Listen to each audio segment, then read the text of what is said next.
So today we're actually in Mitchell's truck, a 92 F-150, same model year as Goose, but we're doing a simple oil change today. It's the same process on this car as most, so that's where we need to go. We're on the way to AutoZone right now to pick up the oil and filter.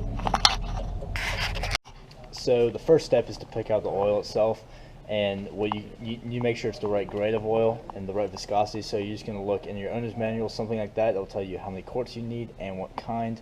In this case, we need 5W30 and we need 6 quarts of it. So we come here, like it says right here, 10W30, 20W50.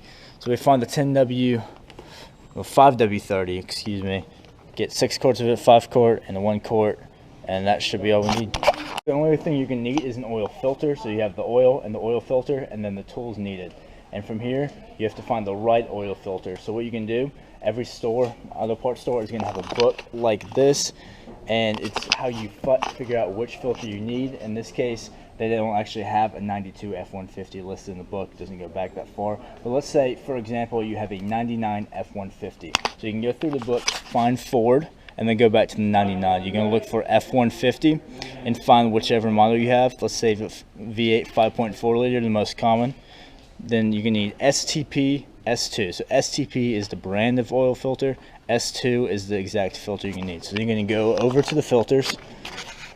You can see right here, it's an STP S2 filter. So this is what you're going to need. So we got the oil, we got the filter, and we're on our way back to actually do the oil change. And this is one of the simplest things you can do to your own car. It's fun to do. It's a way to get in touch with actually working on it, learn how it works just a little bit, and very low risk assuming you do it right. So when you're about to do an oil change, the basic steps are drain the old oil, step 1. Step 2, change the oil filter, so take the old one off, put the new one on. Step 3, fill it back up, and you're done. For now, you only need 2 tools. That's all you need.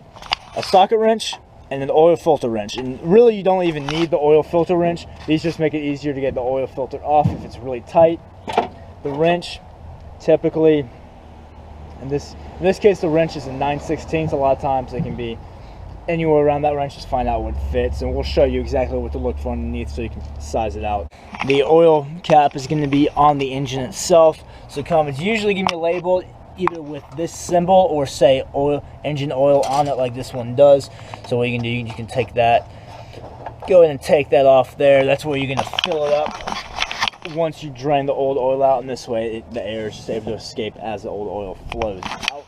Right now Mitchell's getting the oil pan ready, and then we're going to go under the car and get the old oil drained. First step is going to be to get under the car, find the oil pan, and drain it. After that, we're going to take the oil filter off, and then we're going to put a new oil filter on, close up the oil pan, which is just a simple bolt, and then refill it with oil, and that'll be the whole process. So right now, we're going to go under, find the oil pan. I'll show you what to look for, and then get that sucker off. It can be different in every car. In this case, since it is a truck, we don't actually have to put it up on jack stands. Keep that in mind. If you do have a sedan or something a little lower, you might need jack stands or pull it up on the curb, something like that, to where you can actually get under it. Make sure you don't actually support the whole weight of the car with jacks alone and then get under it. That's not safe by any means. So stay safe, use jack stands or lift if you can, or if you don't feel comfortable, just take it to your mechanic. If anything, hopefully this will be an educational, enjoyable way for you to at least understand how oil changes work, for when you do take it to the mechanic, you'll know what they're doing. So we're going to get under the car, find the oil pan itself. In this case, it's right here. You're going to look for a single bolt coming out of something on the back of the engine. And that bolt is what you're going to take out. It's what's holding everything back. The bolt has a gasket on the other side, which shields it, a little O-ring, and we're going to take that out. You'll see the oil is going to drain out. We'll let it drip for a couple minutes. It might take a little while for all of it to get out, but once we do that, we'll take the oil filter off, replace it, replace this bolt here, and fill it back up. We have the oil drain pan in place directly under where the oil is going to flow once we open up the oil pan itself.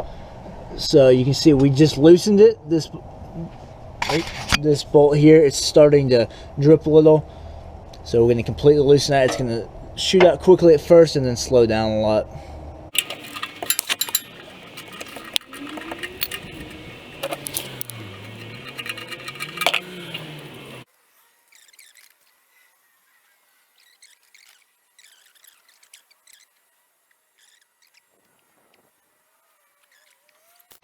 So as the oil is finishing dripping up, we're going to go ahead and take the oil filter off. In this case, it is, you can see it right there, the blue thing.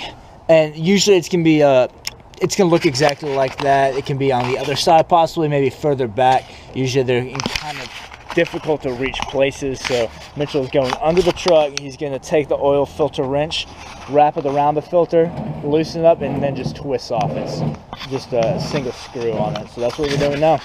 Mitchell's got the wrench, so he's just going to wrap it around and it'll cinch up. You can get one of these at any part store. They're very universal.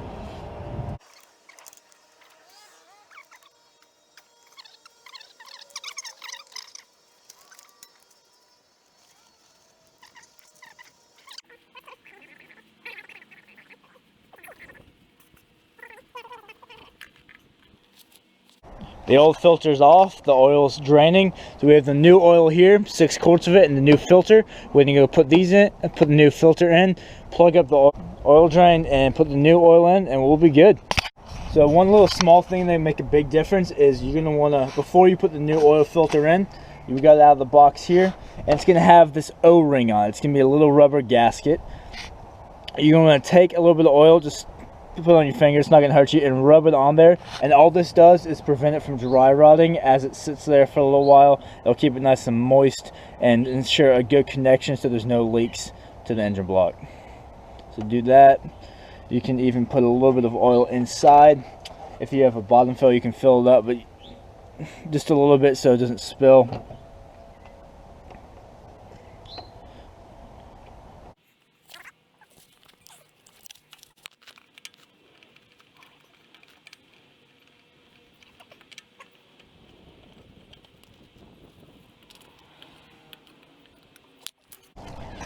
So you're going to want to tighten it just a little bit past hand tight. There's no reason to overdo it, just so it'll stay on. There's no specific torque spec that you need to follow.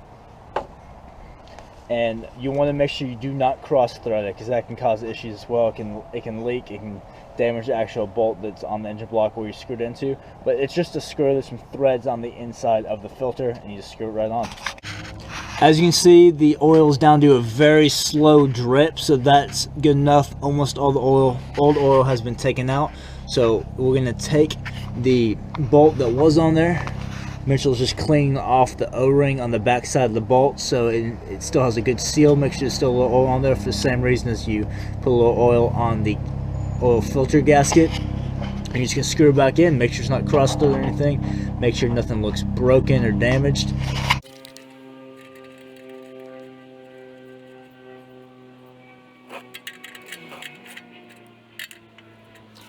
So again, you're not going to want to over tighten it just past hand tight, so it'll stay on. It does have some vibrations, but you don't want to over tighten. It'll make it hard to get off next time and can damage the bolt. So we've already taken the old filter out. What we're going to want to do is take the oil from that, and we're just going to put it in with the rest of the used oil. And afterward, we're going to take this and go to AutoZone or any auto parts store. Typically, they take recycled oil for free, so it's not an environmental hazard and you don't have to pay to discard it. It's a really easy thing to do. Just go and ask if they take it. If not, they'll know where you can. The last step is to fill it back up with oil and make sure it's at the right level. So where the oil goes in, the engine oil lid, we took that off, we put the funnel in, and we're going to fill it up. And it says it takes 6 quarts, so what we're going to do is we're going to put 5 quarts in at first, check the level, and then slowly put in half a quart or so at a time, maybe a quarter quart at a time as it gets closer to get it at just the right level. And I'll explain how to do that at the end of the video.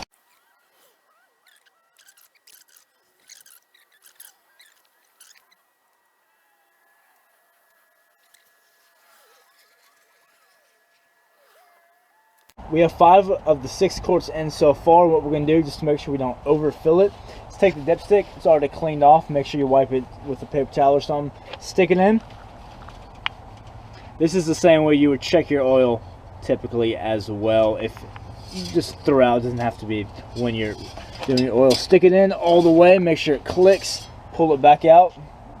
Look at the end. See if you can tell in the video, but right where it sits, you can see the full marker there. It's just a little bit below that, so we're going to put probably about another half quart in or so, and it should be good. we put the other half quart of oil in. So we're gonna go ahead and take the dipstick out. Look for the level. You can see it's right at the top of the fill line. So that's perfect. It'll be a little on the high end, but it's perfect. So we're good to go. If you have any questions or suggestions for future videos, feel free to leave in the comments below and like this video. Thank you for watching, and God bless.